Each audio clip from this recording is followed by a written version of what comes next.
Are we on a strict schedule? Should we start at 11? I'm not sure. Yeah. Or, I mean, you're live now, so whenever you want to start. Oh. I'm gonna shut this door.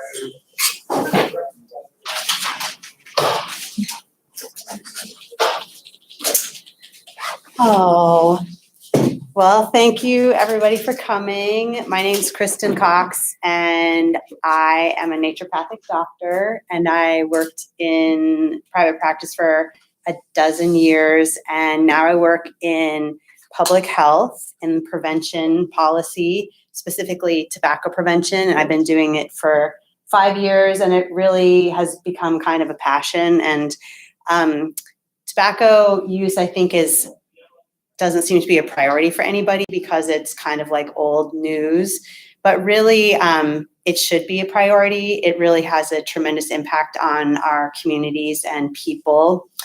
So hopefully this is not going to be boring, I hope. It is a PowerPoint, but please, if anybody ever has any questions or concerns or wants to make any comments, just raise your hand anytime. So tobacco use is a pediatric epidemic that spreads socially and is fatal 50% of the time. This is a graph of, and I'm sorry, it's kind of blurry, the rate that tobacco use has decreased since 1996. It doesn't look that impressive, and you can see this is Alaska's rate versus the United States, but really it represents 41,000 fewer smokers today than in 1996. And this is a little bit more impressive. The amount of that people are smoking has decreased significantly.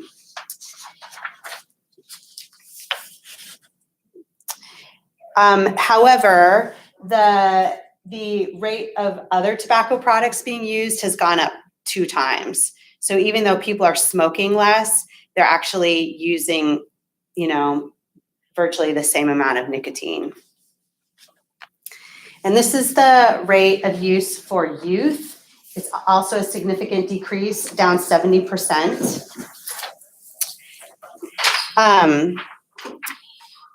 This translates to 11,000 fewer Alaskan youth smokers. But we also know that kids today are using e-cigarettes at a rate of 18%. So it's twice what the rate is for conventional smoking. If smoking continues at the current rate, 5.6 million of today's youth are expected to die prematurely from a smoking-related illness. That's 1 in every 13 youth alive today. And this is the rate of death for common conditions. So in Alaska, so the average over the last 4 years, 2012 to 2016, an estimate of 697 Alaskans died prematurely from smoking.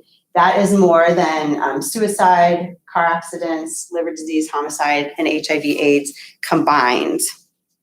Also, there are more than 6 million Americans living with the disease caused by smoking. And for every person who dies because of smoking, at least 30 people are living with a chronic health condition.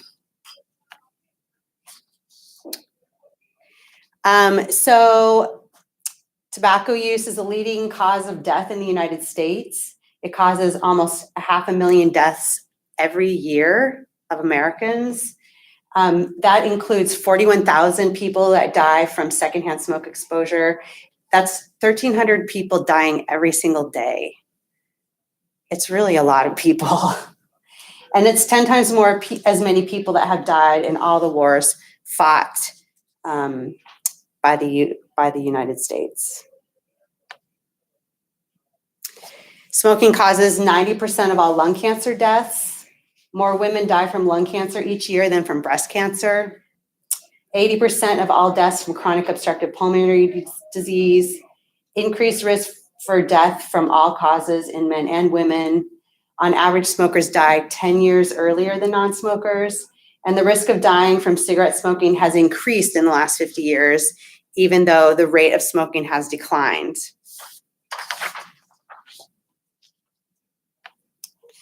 So the impact of losing almost 700 Alaskan lives prematurely every year is really profound, especially when you consider the ripple effect through families, as well as, you know, the traditional knowledge and skills that get lost when people die prematurely.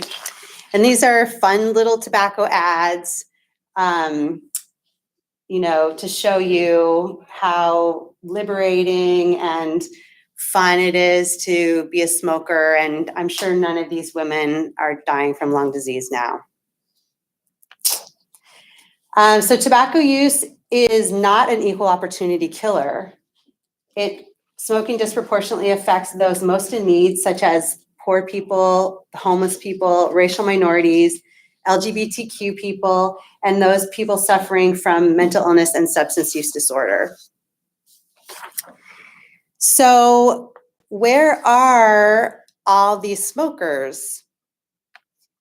72% of smokers are in low-income communities, which is significant because, you know, the majority of people making policy decisions may not be living in those communities, and they may believe that smoking is not a problem anymore. But really, smoking and its detrimental effects are being concentrated in lower income communities.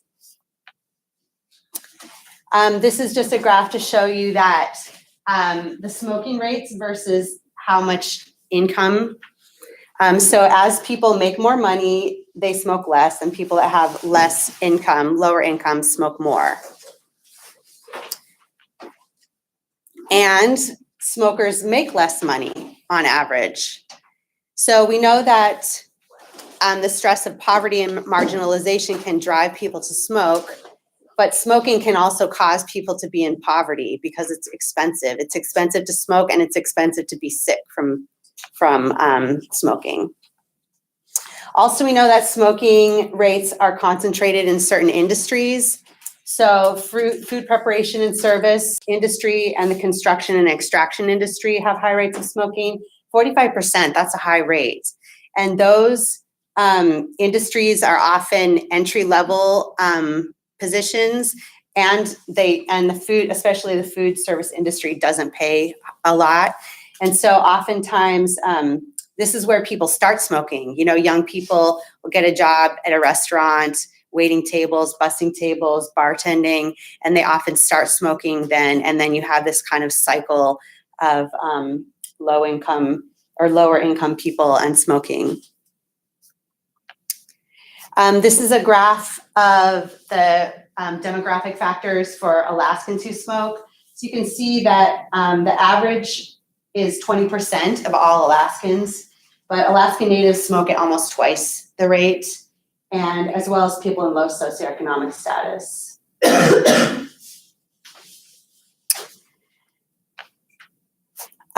This is a graph of education level and tobacco use. And you can see that there's a steps-wise decline from people. As you get more education, people smoke less. And this is the graph for Alaska. So again, 20% is the average smoking rate. People with less than a high school education smoke twice the rate. And also, people who smoke are more likely to be unemployed or unable to work. Smoking causes people to be sick and disabled, and also people who get hurt on the job are less likely to recover if they smoke. Also, smoking is a risk factor for opioid use disorder. So if you get injured on the job and you need pain medications, if you're a smoker, you're more likely to become addicted to those. So secondhand smoke is also a significant impact on people's health. And so as I mentioned before, 41,000 Americans die every year from secondhand smoke exposure. Also 400 infants a year. That's like a ridiculous number. And we know that low income, there's a higher infant mortality rate in low income families, We know that low-income families are more likely to be exposed to secondhand smoke where they live because they live in high-density housing and their neighbors could be smoking next to them. We know that infants who die, otherwise healthy infants who die from sudden infant death syndrome are often, you can find high levels of nicotine and cotinine in their bodies from exposure to secondhand smoke. So secondhand smoke is higher among people with low income, people who live in poverty, and children who live in multi-unit housing, as I just said. Also, it's bad for your pets. Cats and dogs exposed to secondhand smoke from neighbors are more likely to have cancer because those carcinogenic chemicals settle in the environment, on the ground, on surfaces, and cats and dogs live close to the ground and they groom themselves. So why do these people smoke more? Why the tobacco industry has been targeting low-income people and marginalized populations for a very long time. Actually, interestingly, in the 1940s, the demographic factors for smokers was the exact opposite as it is now. Only people with high incomes smoked, and people with low incomes did not. But as news of the dangers of smoking became more apparent, and as when the Surgeon General's report came out saying that smoking definitely did cause cancer, higher educated and more wealthy people quit smoking. And the tobacco industry then shifted its focus to more marginalized people and targeted them. So the tobacco companies strategically market products to low-income women. They distributed tobacco coupons with food stamps. We know that when you discount tobacco products, it increases the sales by 30%, even independent of income level. So women and minorities like a good deal, and they will buy it if it's on sale, even if they, aren't low income necessarily. Tobacco industry also developed new brands, Virginia Slims, marketed towards, women. This one says, "You're so smart to smoke. Parliaments, you want everyone to know." It was, they're selling basically glamour and status to people. Also, they definitely promote luxury images to African American communities. It's long, it's slim, it's elegant, it's more you. Your good taste is showing, and you can win a $50,000 Fashion Fair sable coat. So that's exciting. The practices of the tobacco industry is definitely predatory. There are 10 times more tobacco ads in Black and minority neighborhoods than in other neighborhoods. And we also know that there's a direct correlation between exposure to tobacco advertisements and the likelihood of smoking. So if you're a kid living in an urban environment, you're more likely to become a smoker just because you have to see more ads when you're walking to school. So do you guys think that this is similar in Juneau? Like, I know we don't have a high Black population, but do you think that there are more tobacco retailers in low-income neighborhoods in Juneau, or do you think it's like not correlated? Anybody want to make a wild guess? I think it's correlated for users. I don't know about retailers. It's kind of dispersed. Okay, so you think correlated for users, what do you mean? I think it's, There's more users in low-income neighborhoods, yeah. But the retailers are dispersed equally. Well, yeah, because like Reason and those kind of places are all over. Okay, There aren't retail shops in high-income neighborhoods.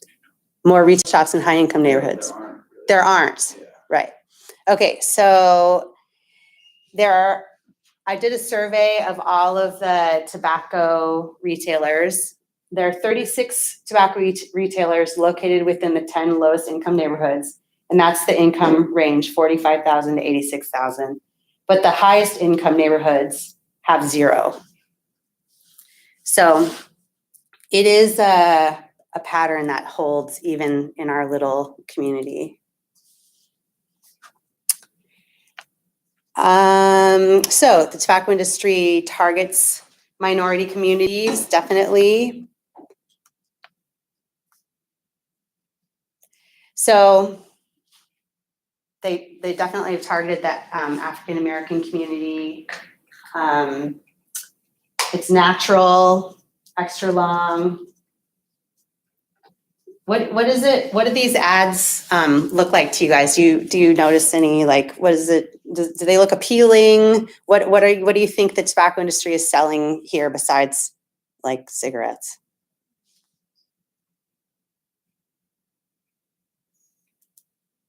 Do these people look like sickly and unhealthy people? Do they look unhappy and miserable and poor? No, they're selling empowerment, freedom, strength, and vitality. And the African American people actually smoke at lower rate than and they smoke less. However, even including high school students who smoke at half the rate of their white peers.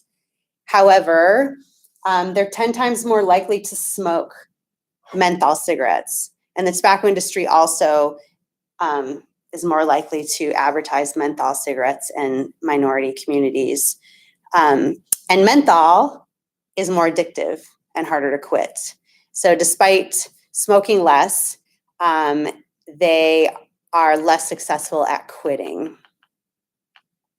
So smoking causes heart disease and cancer, which is both the top 2 leading causes of death in African Americans. And African American males have higher rates of lung cancer, and it's more likely to kill African American men. So 16,000 African Americans die every year from lung cancer. That's like half the population of Juneau, right? Yeah. So we also have Alaska Natives. The smoking prevalence among American Indians and Alaska Natives is higher than any other ethnic group in the country. And so for American Indians, tobacco has always been a traditional part of their community, of their heritage, but it wasn't that way with Alaska Native people. They do not use tobacco in ceremonial practices. The Alaska Natives really started smoking at high rates when the men went to war. They're very, patriotic. They went to war, and at the time, the Red Cross was giving free cigarettes to American GIs, and a lot of them became heavily addicted and brought that addiction back home to their home communities. And actually, there's I think he's the Alaska Surgeon General, worked in Dillingham in the 1970s, and he did not see one heart attack, no cases of lung cancer, no cases of lung disease. He said he saw one guy he thought was having a heart attack. He was 100 years old, but he wasn't having a heart attack. So that was in the 1970s. Now, just 40 years later, Alaska Natives are dying at high rates from tobacco use, and are the most heavy users. So it's recent history. It's something that can be changed. So here are just differences in heart disease, ischemic heart disease, other heart disease, and stroke deaths among men and women, American Indian, Alaska Native versus white.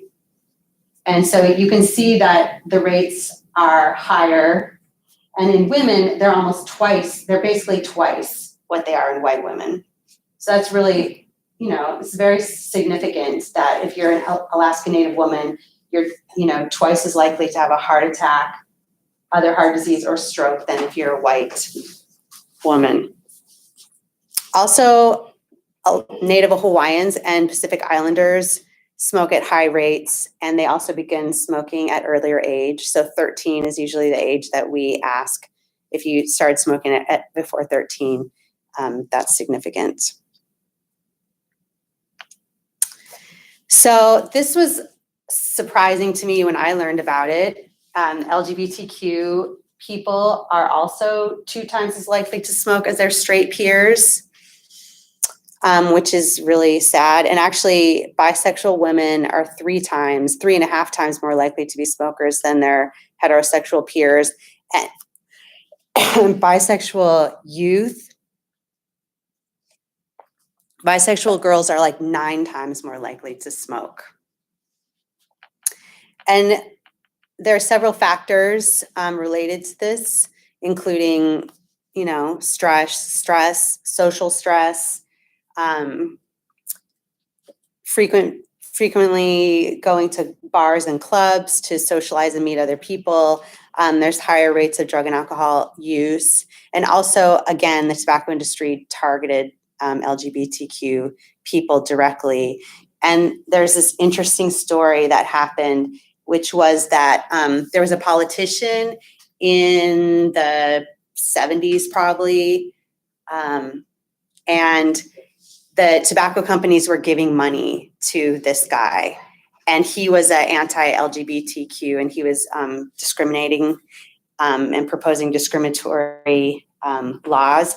And so the LGBTQ community organized a boycott against the tobacco industry until they stopped giving money to this guy. And it was so successful that the tobacco industry was kind of like, oh, you know, this is a population, this is a market, an untapped market. And they have a lot of like financial power. You know, they were able to make an impact on them. And so the tobacco industry started, they were one of the first industries to start supporting LGBTQ causes. Oh, that's what it was. He was trying to eliminate funding for HIV research. And so they basically started advertising their publications and sponsoring festivals. And, you know, when you're a marginalized community and you start seeing support from outside industry, you become very, I guess, appreciative and a kind of loyal to that brand. And that's really what happened. So this is Alaskans who smoke based on gender orientation. Again, we have 20% all Alaskans. Really the most significant figure is this one: bisexual women smoke at over twice the rate of all adults. And it's significantly higher in lesbian women too, and gay men. Surprisingly, not bisexual men. Not really sure why that is.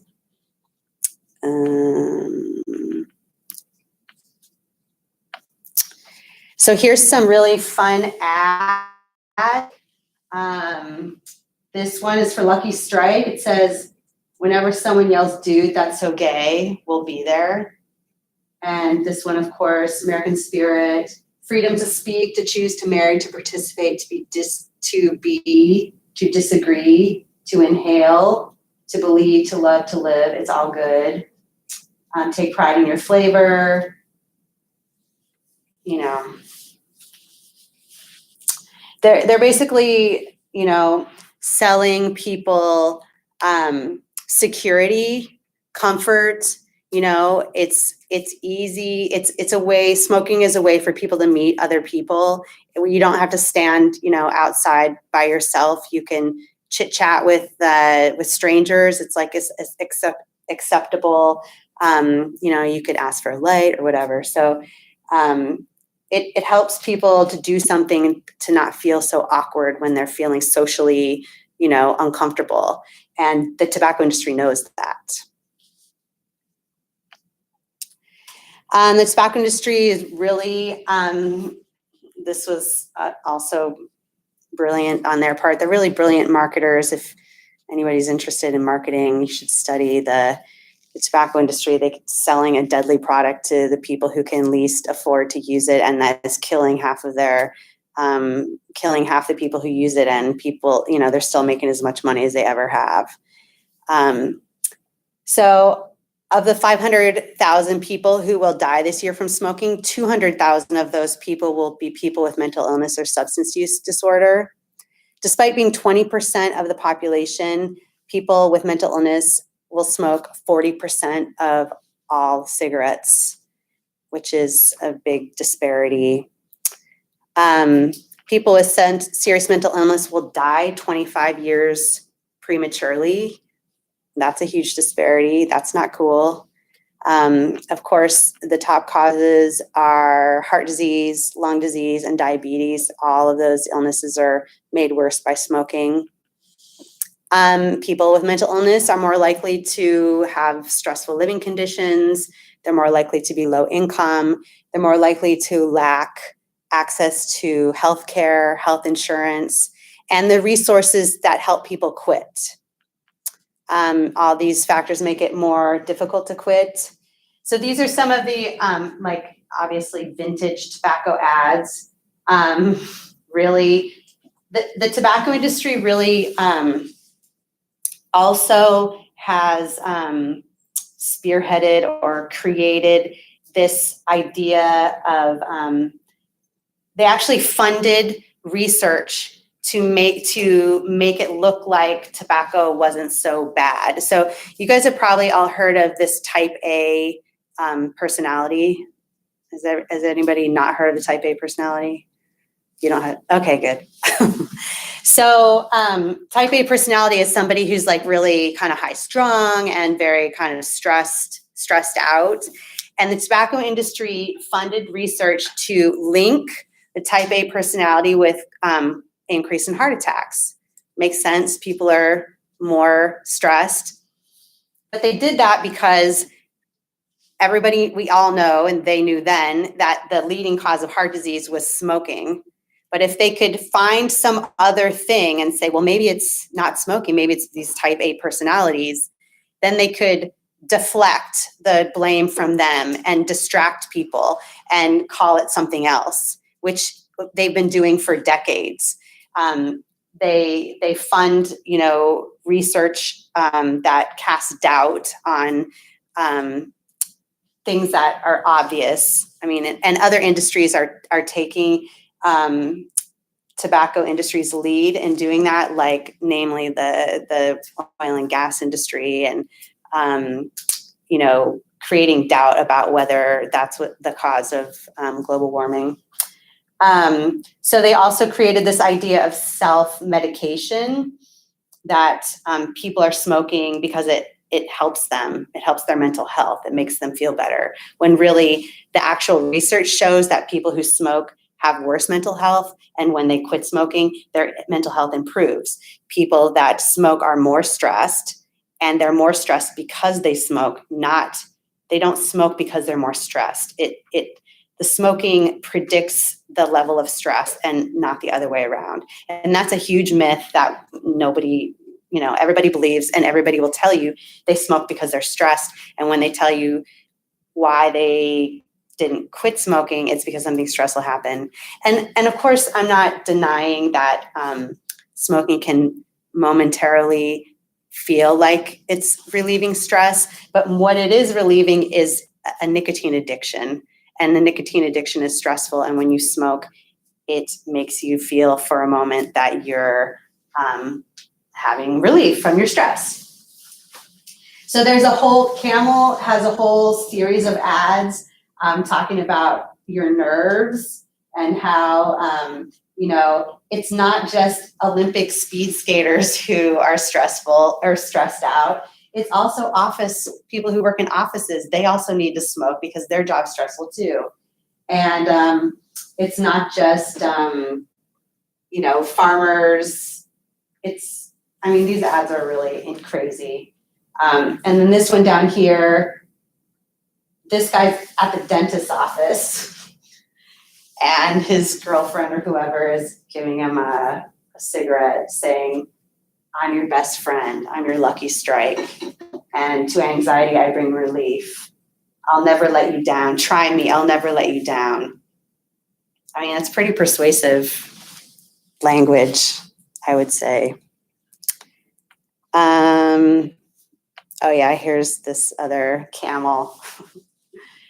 Do you twiddle your ring? Do you doodle? Do you bite a pencil? You should probably take up smoking because clearly you're like way too nervous. And smoking will kill you so that you won't be nervous anymore. Anyway. We also know that people with substance use disorder smoke, almost like people who enter treatment, almost 90% of them are smokers, and the other 10% start smoking when they go to treatment. However, only 42% of treatment centers offer cessation services, even though we know research shows that when you quit smoking in treatment, you are 25% more likely to still be in long-term recovery 3 years later. So people feel like the myth is that you can't quit smoking, it's too hard, it's going to compromise your recovery. But really what compromises your recovery is continuing to smoke, because smoking is very addictive and it keeps those dopamine pathways in your brain very active, and it just sets you up to pick up your habit or, start drinking or relapse, because you're really still an active addict when you're smoking. And people who go to treatment for alcohol dependence are more likely to die from smoking. And people are more likely to die from smoking than their drug addiction. Even, we hear a lot about drug overdoses. I think, the estimate last year was like 72,000 people died last year from mostly from opioid overdose. 72,000 people. 500,000 people are dying from tobacco use. It just doesn't kill you as quickly, as surprisingly. It's just much more long, drawn out process. And you can be disabled and suffocating for, a decade before you die, instead of suffocating very quickly from taking a narcotics overdose. Also, a study of long-term narcotics addicts in the 1970s and 80s concluded that individuals with drug problems who also smoke are 4 times more likely to die prematurely relative to individuals with drug problems who don't smoke. So you're more likely to die if you're doing drugs and smoke than if you are just doing drugs. It's similar with HIV. People with HIV are way more likely to die from HIV if they're smokers as well. So yes, I told you they fund research to convince people that people with mental illness, it alleviates negative mood. They also did this study. They found that people with schizophrenia were less likely to develop cancer, and they thought that there was something special about people with schizophrenia, that they could smoke and not develop cancer. Well, they didn't have time to develop cancer because they died. They were dying, before they could even develop cancer. So the tobacco industry has funded research, also gave away cigarettes to psychiatric hospitals and homeless shelters, and also they fund efforts to block smoke-free policies at all levels of government. So we know that the industry markets its products to youth. 9 out of 10 cigarette smokers first try smoking by the age of 18, and 98% first tried smoking by age 26. So when you have a product that's killing half of its users, you're really dependent on recruiting new users. And they know that youth are more susceptible to their messaging, and they definitely, youth don't tend to make decisions based on long-term effects. And so they know that youth are really susceptible to their messaging. Each day in the United States, more than 3,000 youth aged 18 or younger smoke their first cigarette. An additional 2,000 youth become daily smokers. Does anybody have a guess as to how much the industry spends on marketing?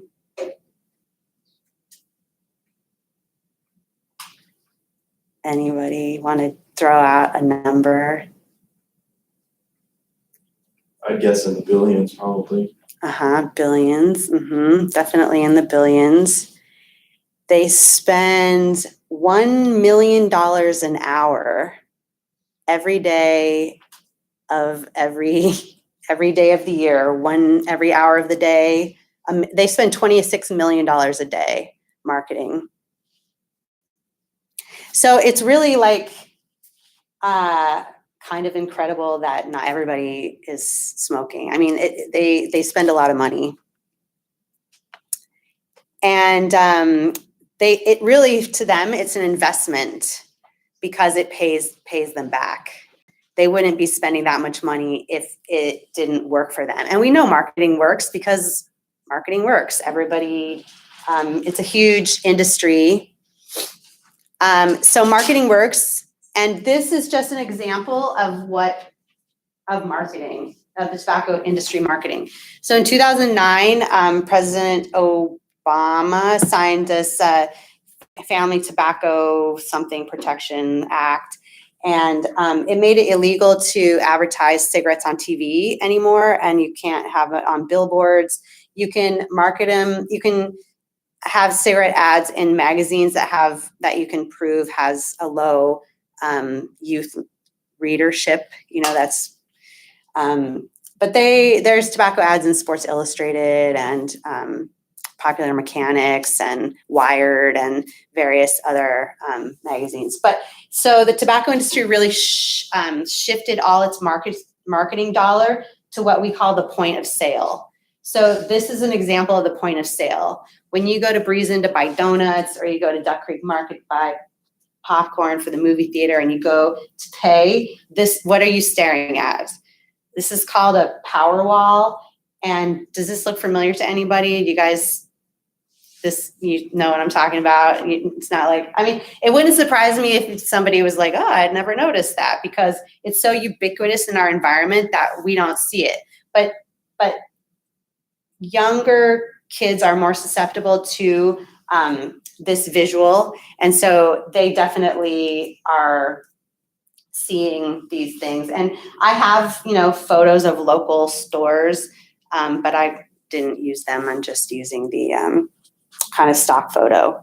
So these power walls increase youth and adult tobacco use and impulse buys. So if you're a smoker and you want to quit, that you're trying to quit smoking, when you go to Breeze Inn to get coffee and take out pizza or whatever, you're more likely to be like, oh, okay, give me my pack of cigarettes, than if that was not there at all.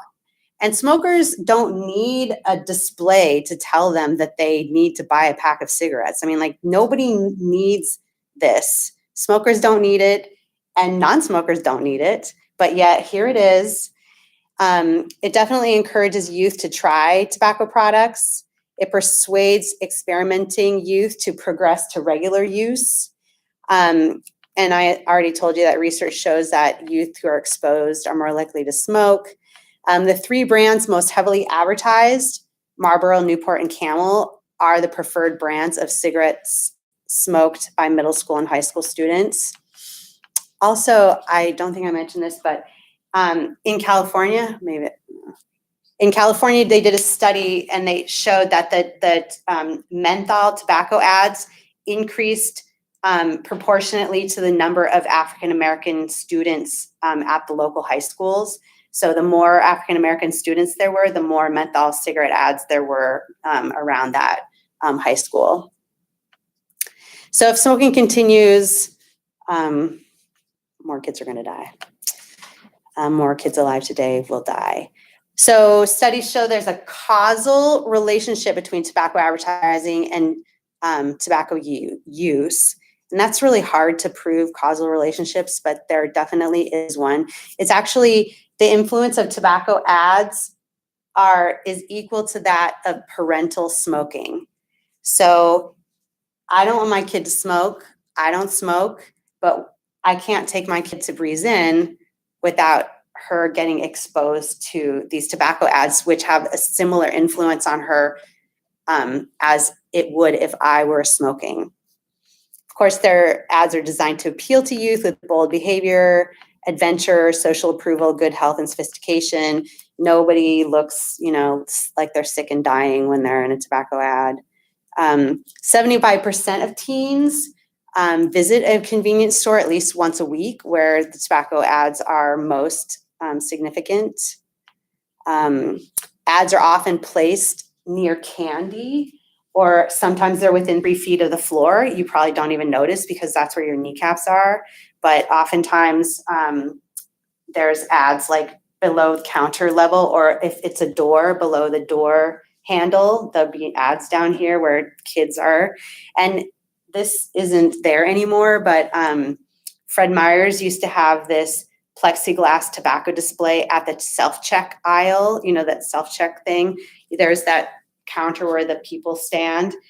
There was a plexiglass tobacco display from the counter to the floor where the adults are not looking. It's where the kids are standing while you're checking out your groceries, but they took that away. So these displays promote the perception that tobacco is accessible, acceptable, and popular. Because why would you need that huge display if everybody wasn't, smoking? And also, how dangerous could it be if you can buy it at the grocery store with your groceries or your donuts, and how dangerous could it be if it's in a mint flavor or other candy flavors? It gives kids a perception that it's not very dangerous. So I did a survey of Juneau retailers. I found that 100, and I only surveyed the retailers that were accessible to kids. So I didn't survey bars or liquor stores.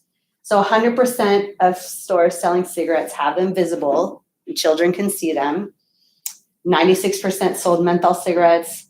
21% of stores sold cigarettes within a foot of candy or gum. There were a couple with ads within 3 feet of the floor. 54% had store price promotions, and the grocery stores have additional discounts, so you can get cheap cigarettes at Fred Meyer's and Safeway. The majority of sellers also sell chew, cigarillos, large cigars, and e-cigarettes. We know that people are using other tobacco products more than traditional cigarettes these days. All the products come in multiple flavors. So the reason why we have all these other tobacco products now is because that same bill that Obama signed made it illegal to sell flavored cigarettes with the exception of menthol. And it also created a minimum pack size. So you can't sell cigarettes in less than a 20 pack. And so the tobacco industry, because they're so innovative and care about their people, they started making cigarillos. Well, they didn't start making them, but they started making a lot more of them. So cigarillos basically look like a cigarette, except they are brown, because the difference between a cigarette and a cigarillo is that there's tobacco leaf in the rolling paper. So you just sprinkle some tobacco leaf in there. Now it's not a cigarette anymore. And now you can make it in all sorts of candy flavors, and you can sell it singly, so that you can buy one or two, and you can buy them for under $1, because this this is what attracts kids, okay? They are, fruit flavored, tropical fusion. You can, scrape together $1 between you and your friend, and you can get a, cigarillo. So this is interesting. Oh yes. Okay, this is for Alaska. This is just for Alaska. The cost of the medical costs for smoking, $575 million a year. And the cost for lost productivity because of death is $258 million a year. So together that's $833 million a year that the state of Alaska is spending on health-related effects from smoking. And this is an underestimate because this doesn't include people who are disabled from smoking, just includes the people that are dead. The revenue we collect from taxes is about 100 million. So that leaves a difference of $733 million that the state of Alaska, it's costing the state of Alaska for people to smoke. That's a lot of money. And this is corporate welfare right here. The state of Alaska, okay, so when we sell a pack of cigarettes, and a pack of cigarettes in Juneau costs about $12, you can get them on sale for $9 or $10. And there's a $2 state. Juneau has a $3 local tax, that's $5. So let's say on a $10 pack of cigarettes, $5 is coming back to us in taxes, and the industry is taking the $5 in profits. It costs us $20 a pack for healthcare costs. So we are spending $15 per pack of cigarettes to pay for the healthcare costs of smokers. That's like $15, that is coming from out of our pockets basically. And that the tobacco industry they're taking their $5 profit, and we're paying $15 to take care of people who are sick from smoking. I mean, we could buy all the cigarettes ourselves and still save money, prevent if people quit smoking. So this is corporate welfare. Also, we're in a budget crisis. What kind of services, what could we do with education funding, drug and alcohol abuse treatment? What could we do with $733 million a year in the state of Alaska? So this, again, is, because we know smokers are low income generally, the majority of them are covered with public insurance, so Medicaid, Medicare, VA, or they're uninsured. So 12.9 people have, private insurance. So the majority of 87% of smokers are being insured through public sources. So basically, so the things that we could do, the things that reduce smoking costs or smoking rates, is to increase costs. So the more we increase taxes, the more the prices increase. It has a directly inverse proportion or rate of people quitting. So the more the cigarettes cost, the less people smoke. It's one of the most effective thing to get people to quit. And people will always say, oh, what about education? We should just teach people, tell people it's bad to smoke. Well, we have done that, and that worked for 50% of the population. So 50% of smokers have quit with that message of education. But it doesn't work for everybody, and we are also combating $1 million an hour, messaging to tell people they really should smoke. So increasing the costs really works. But like in Juneau, our taxes are $5 a pack. I think we're the 5th highest tax rate in the country. And that's because we are able as a local community to raise taxes. A lot of other places, like in California, they can only raise taxes at the state level. So local communities cannot raise their own taxes. In Illinois, that's not true. And they have, Chicago has the highest tax rate because they can rate, they were able to raise it on the local level. But then the tobacco industry came in and just discounted all the cigarettes by $2 a pack to kind of offset that tax increase. Well, at least they're absorbing that cost, but they're doing it because they know that you have to keep prices low in order to keep people smoking. So the other thing we could do locally is we could prohibit discounting. We could say the cost is what it is, and you're not allowed to have cigarettes on sale. That would have another impact on people to get them to quit.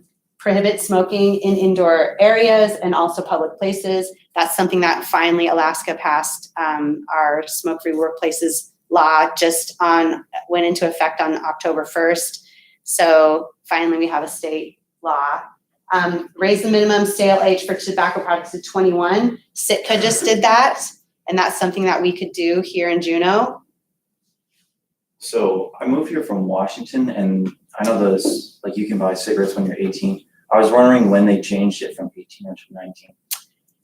I don't know. It's been quite a while ago, though. It's been 19 for some time. But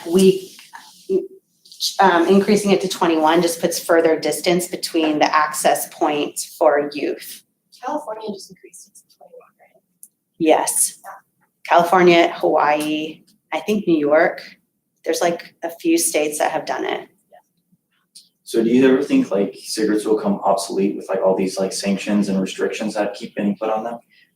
Yes, and because the tobacco industry just keeps creating novel products to keep people addicted. So they say they have this, campaign to make smoking like a smoke-free future or whatever, but that's because they're just making e-cigarettes and vapes and Juuls, and now they have this one called IQOS, which is like it's called Heat Not Burn. So it's like a cigarette that goes on this like heated pin or whatever piece of metal, and it just heats it up enough to vaporize, the tobacco or the nicotine in the tobacco, but not burning it to make smoke. And they'll tell you that it's not the tobacco, it's not the nicotine, it's the combustion, which the combustion is very bad. But so they made smokeless tobacco just to keep everybody healthy and well and still addicted to nicotine. But we know that smokeless tobacco is killing people and deforming them. And so marketing campaigns, tobacco-free college campuses, which we have now all over the state of Alaska. We can restrict the manner of tobacco sales, including restricting flavored tobacco sales. This is an effort that I'm working on, that I'm interested in doing here. We already have the liquor separated out of the grocery store, and so I think we should move the flavored tobacco over there too, so that kids won't be exposed to all that marketing when they go to Breeze In. So this is a website, Stanford University. They got in the Tobacco Settlement Act, they got all the tobacco documents, and they have a website that has all the tobacco ads from like all through history, and they're like really fascinating. You can see Santa Claus selling tobacco, cigarettes, and babies smoking. And so you can search for that if you ever wanted to look. Here's this other creepy, I like to call this the cruel stalker, creepy stalker dude. Like all of these women are with like their men, and they're like creeping on this like mystery cool guy. Like, what is up with that? I don't, anyway, rude. Sorry, my time's up, right? 4 minutes ago. I meant to leave time for discussion, but tobacco totally causes health and power and privilege disparities. The end. Oh,